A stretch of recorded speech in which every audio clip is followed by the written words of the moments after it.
right. So welcome to Learn Something New today. This is a new venture, a new podcast with Anthony Millian, myself. And today we have someone really interesting. This is our first episode. So we wanted to start it off with a bang. We have, I call you a professor, historian, Mm. teacher, all the cool things. We have Dr. Tim Johnson in the building with us, and we're going to be asking him some questions today. How are you today, sir? I'm doing wonderful. I just finished first week teaching students this, so I'm like in semi-recovery mode.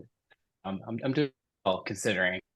Very cool, very cool. Well, thank you for wanting to be on the show today and for kicking off our first episode. I've been following you for quite some time. We've both been following each other for quite some time, and Yeah.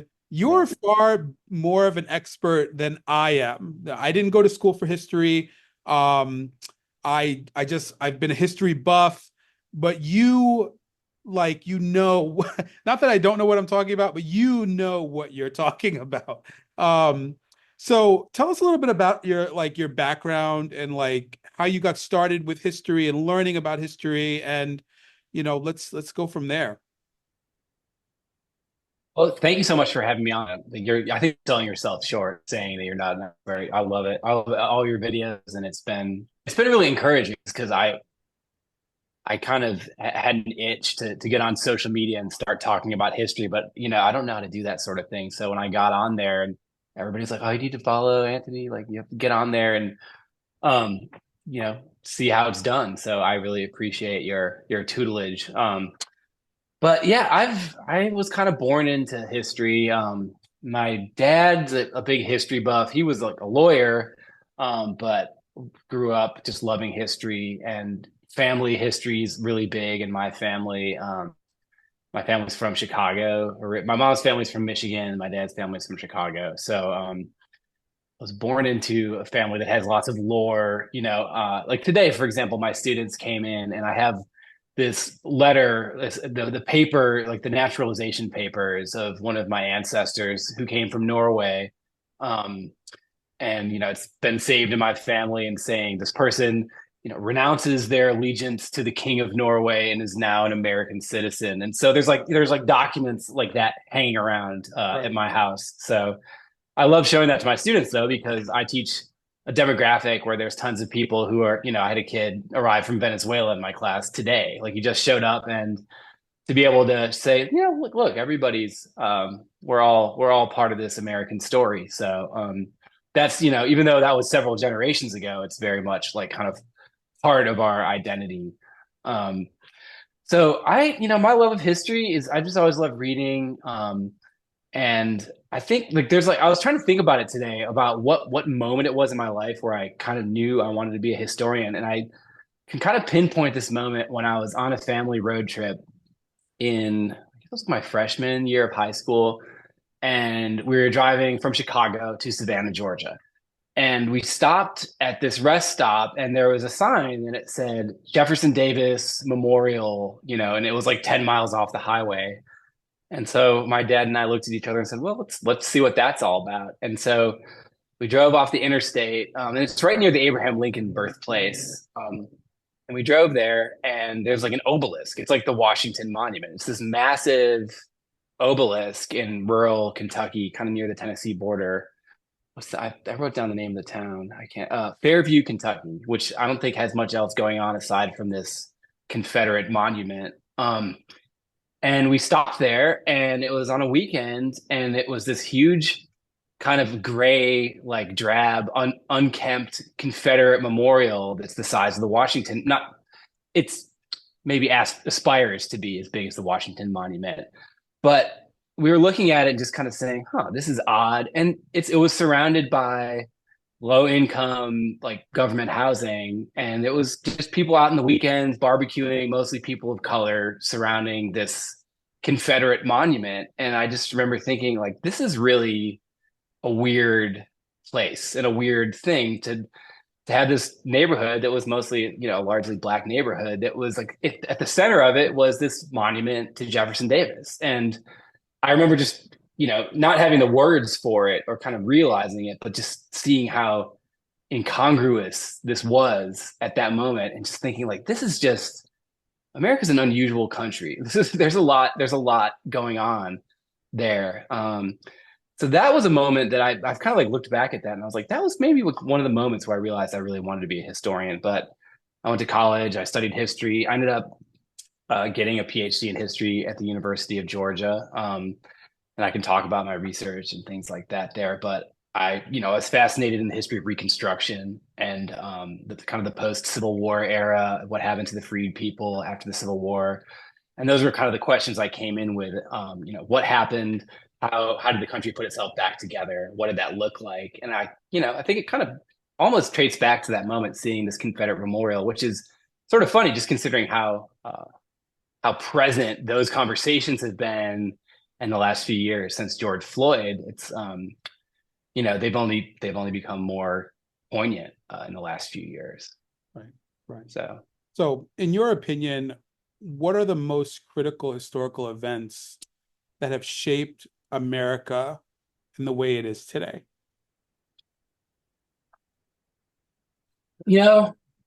Critical historical events. I mean, I could say the Civil War. That's absolutely a big part of it, and I would tend to say the Civil War, especially considering the legacy of Reconstruction. But just thinking of the 20th century, I mean, I have to say the New Deal to me is a really important time period in FDR, just because it sort of encapsulates so many things that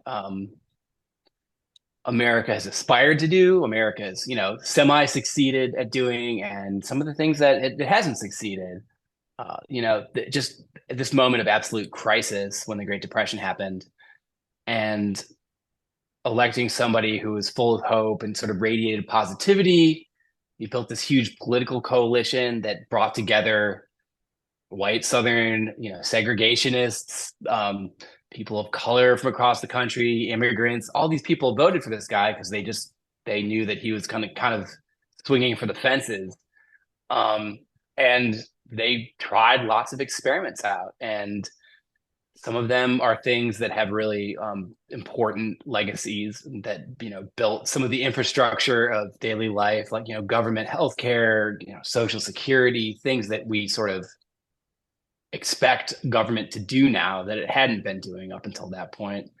But then also some things that the government tried to do that might have been a good idea on paper, but in their execution just didn't quite land. Like, for example, the Homeowners Loan Corporation and the Federal Housing Administration, which ostensibly wanted to help people keep their homes and get low interest home loans. But then in the execution of those programs, they handed it over to the realtors of the country, who by and large were white landowners and people working for banks, who ended up sort of carving the country up into areas that were considered desirable real estate that were reserved for wealthy white people. And this is the beginning of redlining, and so much of where, I mean, really where most of us grew up, whether you grew up in the city or a town. Like, I grew up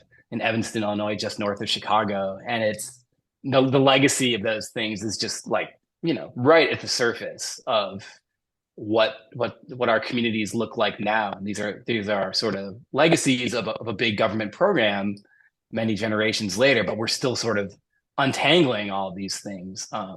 So I think the New Deal is, I could make a good argument for that being a really important event and period of time, just for sort of shaping life as we see it now, both in aspirations of trying to fix problems and make things right, but then also sometimes those aspirations kind of going horribly wrong. Right. I think one thing that I really think is interesting about the New Deal is that they tried to make it inclusive for everyone, but at the same time, they made a lot of concessions to make sure specific demographics were not included. Like, they would say, like, oh, if you worked in a rural community or if you were a farm worker, you weren't eligible for this. but most of the people that worked in those were Black and brown people. So Hmm. it's really interesting Hmm. to look at it through the lens of like, oh, we're trying to help everyone except for you, and you just happen to be Hmm. everyone that we don't like. So Right. very Right. interesting to say the least. So let me ask you another question. When it comes to the study of history, how do you feel like with contemporary events, um, we our study of history and like learning history can help us understand contemporary events? Hmm. Hmm. Well, I mean, one thing that, I don't know. I'm generally a pretty optimistic person, and I try to be optimistic. And so often in the last few years, I'm sure everybody in every generation has says this, that current events make them feel pessimistic. And I don't know, just lots of things that have happened in the last few years have made me feel pessimistic. So I try to draw on the stories of like individual people, as a way of trying to stay optimistic, to learn the ways that people have been, sort of resilient, in spite of their challenges and things like that. So, I mean, there's so many things that we can learn, but just thinking about resilience, I don't know, especially going through the process of becoming a person who's trying to sort of pitch stories on social media, which I know, like it's sort of this instant feedback Right. situation where you've got like a really fascinating story that you want to tell, and it might be really fascinating to you, but then you realize that, yeah, people don't necessarily always like want to hear it. And Right. I think that one thing that I've learned that people are interested in hearing, and what I draw a lot of inspiration from, is just finding people that, in spite of their challenges and the things that could, make them throw their hands up and be pessimistic, people who sort of find a way through, just kind of inspirational stories. And those are the things that I find that, viewers, or, people on Instagram reels or whatever, seem to be more drawn to. So trying to think, like a video that I made last year about people in Gee's Bend in Alabama, the quilters that live in this place that has just faced so many challenges since it was settled in the 1830s, and it was, essentially a slave labor camp in a bend in the Alabama River, where there was, displacement of Native Americans, and then these enslavers bringing people in from points east, and, chopping down the forest, turning it into, a cotton camp. And yet, like, and all the way going forward into the civil rights era, when people there tried to assert their right to vote, during the march to Selma, local power brokers cut their ferry access off to make the community there even more isolated, and, tried to withhold services to people who were basically just trying to survive in this Right. really difficult corner of America.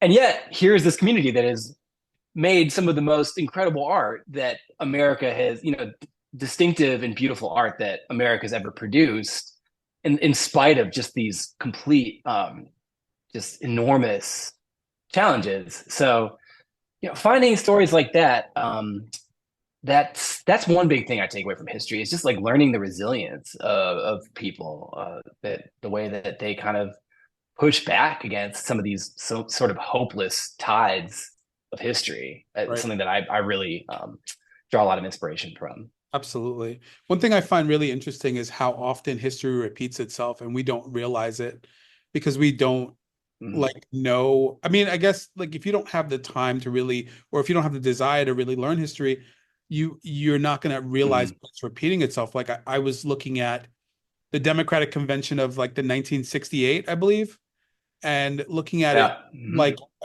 looking at what was happening in America at the time and looking Mhm. now, and I'm just like, wow, No. it's very similar. Like the Lyndon B. It was Johnson, also in Chicago. yeah, it was It was also in in Chicago Chicago, that year. Yeah. right? Yeah. Lyndon B. Yeah. Johnson stop like didn't want to be president anymore. He wasn't running for a second term, and Biden did Hmm. the same thing. And now we're having Yeah. the Democratic convention that's in 1968, they centered a lot of women, like Mary Lou Hamer. Excuse me, was it Mary Lou Hamer? Yes, it was Mary Lou Hamer, Shirley Chisholm, and now we're coming full circle in Chicago, where we're centering Kamala Harris, somebody that's they're gonna might be the Hmm. first Black and Indian president of the United States. So I thought it's really it Hmm. blows my mind how much history repeats itself when it comes to just and maybe it's because we're people, we're American, and like we tend to be a little bit crazy, and but I it's just Hmm. wild to me how much it does. But you know, um, for you personally, like what is a common Hmm. misconception about your field of history and your field of study Hmm. that you would like to correct? Huh. Well, man, there's so just in terms of my like career trajectory, I guess. So I got my PhD. Like I was trained as an academic historian, and I still am doing history with primary sources, and I have a book project kind of cooking. But at the moment, I'm a classroom teacher. I'm teaching high school history, and I think one, just in terms of thinking of myself as a historian who's practicing in the high school classroom. One thing that I sort of bristle at is there's a lot of headlines in the last few years, which are all, I mean, they're based on real things that are happening around the country. And luckily, I haven't like been pulled into these cross currents, but all these fights about books and about what's taught in the classroom and who's allowed to teach what. And there are laws, there's a law in Georgia, I think, that you're supposed to not talk about sexual or anything related to homosexuality. I don't remember exactly. It's not quite as stringent as the Florida law. So there are real things happening that are problematic in terms of what's legislated about what you can talk about. But going back to my optimism, I think that these are these headlines happening about sort of these culture wars happening in schools, and yet there's a lot of things just in terms of the students that I see every day that make me feel kind of optimistic about kids growing up today, that they're, how do I put this? People seem more accepting of one another in ways that I hear adults talking about these things, fighting the culture wars, but it seems to be less. It seems to be less embattled among actual like kids in the classroom. Yeah. And when I'm teaching about difficult topics, things related to race, things that are really uncomfortable topics, that a lot of times you'll hear adults say things like, why do you focus on the bad stuff? Like, kids want to learn these things. They're excited to learn about uncomfortable history. Like that's not something that I don't know. I mean, I guess what I'm trying to say is that the kids are all right in a lot of ways. Like I find things to be optimistic about just in terms of the students that I teach. I'm sure, it's not the same everywhere, but I just, there's been so much media attention on these culture wars that sometimes we kind of like lose sight of like a lot, like some of the currents of the tides of people's attitudes towards one another, I think are moving in positive directions. And I kind of see that in the classroom. I mean, kids are still kids, obviously, but I'm encouraged by that for sure. Yeah, same here. I mean, you mentioned you live you there's a law in Georgia, there's a law here where I live in the South, and essentially where you can't teach certain subjects and you can't make students feel uncomfortable, and this is all centered around not teaching about slavery and making sure specific demographics feel comfortable while others their history is neglected. Hmm. Um, and the Hmm. thing that I find really interesting is that the Gen Z and Gen Alpha, people say all Hmm. kind of stuff about them, but like you said, they're okay. Like the kids are Right. okay. They're very vocal. They don't take any shit from anybody, and they're very Hmm. like they push back. They don't, and I Hmm. love that about this generation. If you want them to work outside of their regular work hours, you're gonna have to pay them more for that. If you don't want to teach something, they're gonna ask why. This whole concept of like, oh, just go with the flow, or what's the term here in the South? Go along to get along is so foreign to them. Um, but yeah, so let's see here. We have a couple more minutes left. We have about 10 more minutes. So I'm going to skip some of the questions. Hmm. Um, Okay.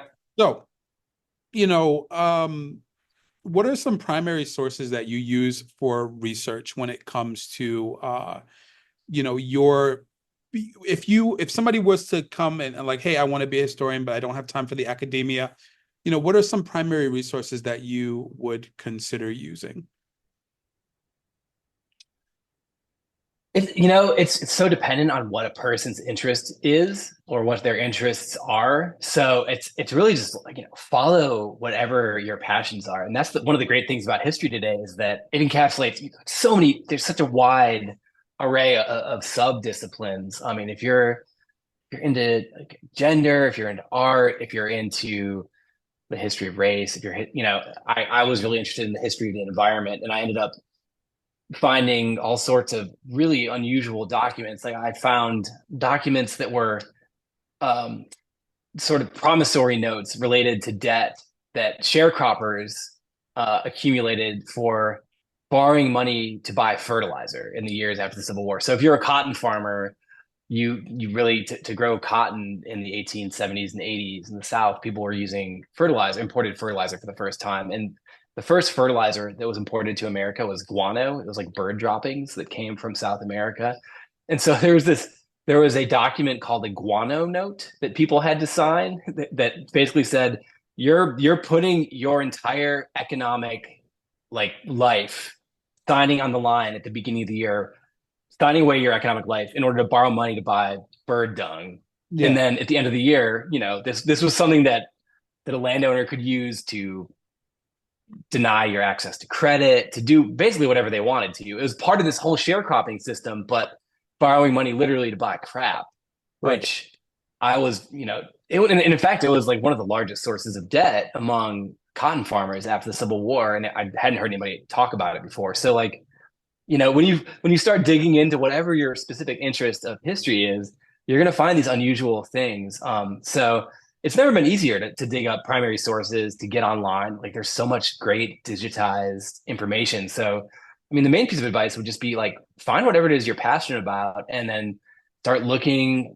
Who's got collections and archives related to whatever it is you're interested in, and chances are you'll probably find something. And when you can't find something, then you have to dig a little harder, and that's where you kind of make your mark as a historian. One of the resources Hmm. that I really love, and it's free, is the Hmm. Library of Congress and also the Smithsonian. Hmm. All the pictures on there are public use. Hmm. Hmm. And one of the things I found really interesting because I made a video for a client about Juneteenth, and they were like, "Where did you get these images Hmm. from?" And I was like, "Oh, just from Google." They were like, "Oh my God, no, we can't use it because this might be somebody else's stuff." But then I realized, oh, if I go Uh-huh. to the Library of Congress, they're all open source, so it Yes. helps a lot. Yeah. And last question, while we finish things up, is if you can go Hmm. travel back in time and witness a historical event, what would it be and why?